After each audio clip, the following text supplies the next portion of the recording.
தந்தை மகன் தூய ஆவியின் பெயராலே ஆமேன். ஆண்டவர் உங்களோடு இருப்பாராக, ஆன்மாவோடும் இருப்பாராக. நான் அவரை கண்டேன்.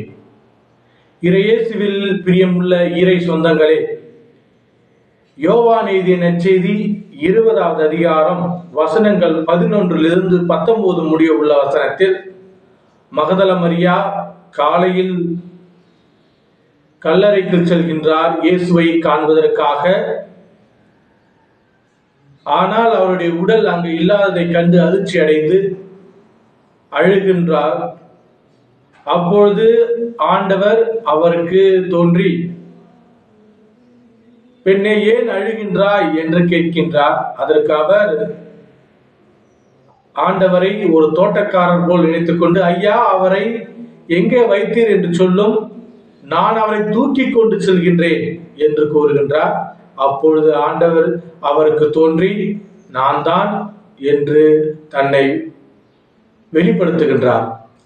ஆன்மீக இறை சொந்தங்களே, நாம் இப்பொழுது இங்கே சிந்திக்க வேண்டிய விஷயம் என்னவென்றால், மகதல மரியா அவருடைய விசுவாசமும் அவருடைய அறியாமையும்.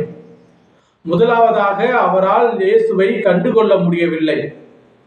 ஏனென்றால் அவருடைய உள்ளமும் உடலும் இருள் சூழ்ந்து இருந்தது.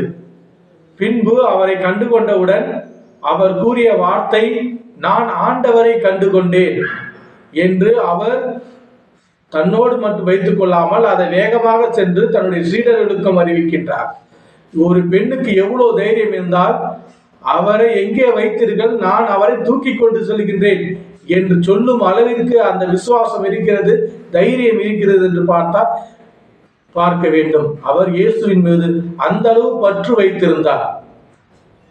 அவருடைய பற்றின் அடிப்படையில் தான் இவ்வாறு அவர் கூறியிருக்கின்றார். அன்புமிக்க சகோதரமே, சகோதரிகளே, நாமும் மகதல மரியாதை போன்று இயேசுவின் மீது உண்மையான விசுவாசமும் பற்றும் வைத்திருப்போம்.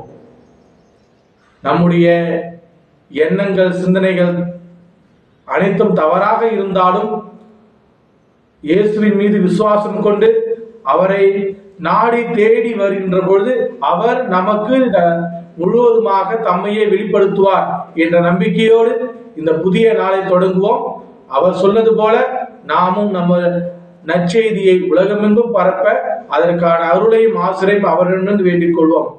அன்பு சொந்தங்களே, இந்த புதிய நாளை மகிழ்ச்சியோடு தொடங்குவோம். இறைவனுடைய ஆசீர்வாதமும் அன்பும் உங்களுக்கும் உங்கள் குடும்பத்தில் உள்ள அனைவருக்கும் கிடைக்க சிறப்பாக ஜெபிப்போம். எல்லாம் வல்ல இறைவன் தந்தை, மகன், தூய திரு ஆவி உங்கள் அனைவரை நிறைவாக ஆசீர்வதித்து காத்து வழிநடத்துவாராக. ஆமேன்.